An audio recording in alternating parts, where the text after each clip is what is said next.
Hey everybody, I wanted to briefly take you through if you miss class on a Thursday or you can't quite remember how to finish up your article, how you can do that.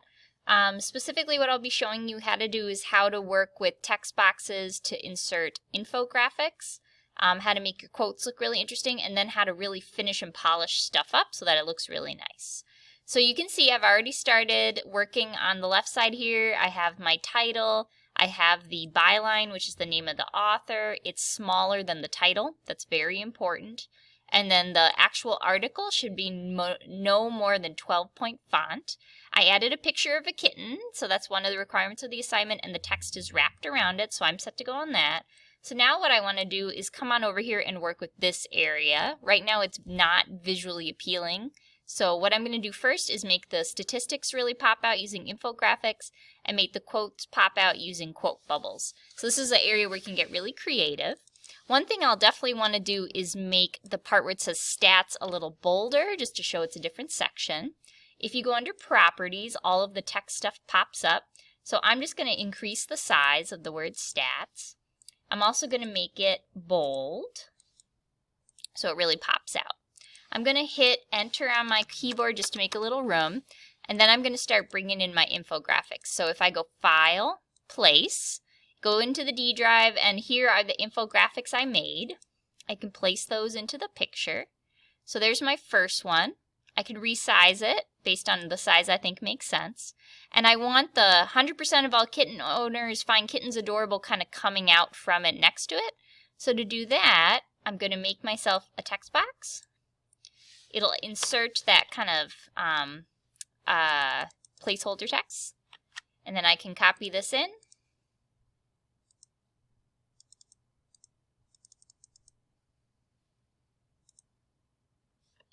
And paste it into that text box. And now I can take this and have it kind of coming out from my infographic. So I would do the same thing with the next stat, which is 60%.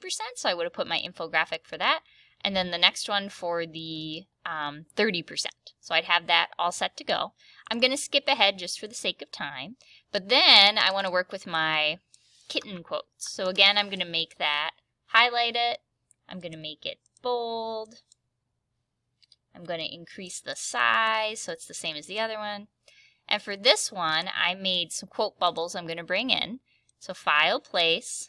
I'm going to grab my quote bubble. You can see there it is. And then I'm going to work down here so I don't click on anything. I'm going to go up. I'm going to copy my first quote. Click off of everything. Make a quote box. Delete the placeholder. Paste that in. And I can put that on top. And I'm going to want to think about the size. So I'm going to increase it so that it looks kind of natural inside the bubble. I'm also going to group these together. So Object, Group. And now I can take it and start playing around with this space. I may want to use the same bubble, but this time I might want to rotate it so it's looks like someone's talking from this direction. So you can go Object, Transform, Reflect, hit OK, and it'll make it the other direction, you can see. So then I could go in, again, copy this one, click off, make a text box, copy in my text, and then just resize, play around with it. I could even make it look like a different font if I think that'll make it look like it's a different person speaking. You can kind of have fun with that. Again, I'm going to group it, so Object, Group, and I could plop it up here. Now again, you're going to want to think about using the space. You don't want a ton of blank space in graphic design, so really consider how big are the stats, how big are the quotes in comparison to the text, and fill the space in a way that makes sense. Now once I kind of have everything set to go, I will have my title, I have my byline, I have the article, I have a picture of the kitten, I have my 3 infographics here and my 3 quotes down here. I'm ready to do my final touches.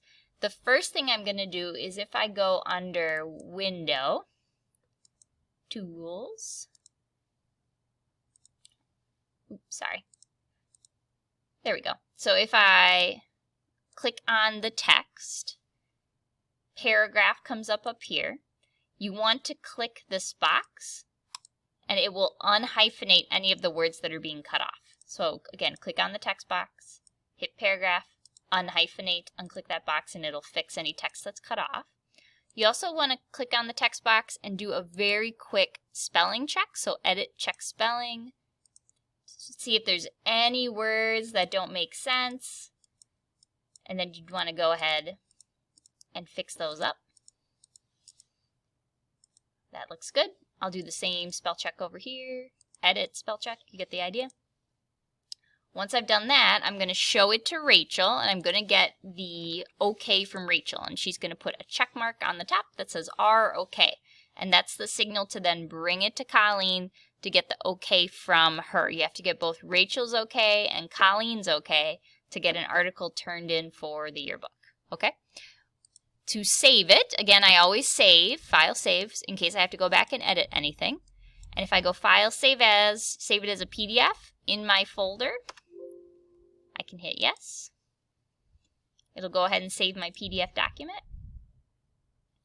I can close out of here.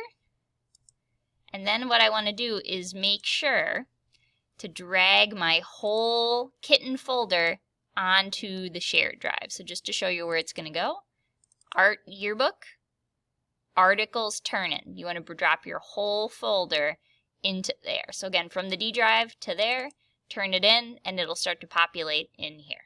Okay? And so that is pretty much it. If you go on the classroom, you will see the rubric for the project, and you just want to check, do I have my kitten image? Do I have graphics for the statistics, the infographics? Did I create graphic quotes? Did I use Photoshop and Illustrator? So if you did yes for all those, you're good.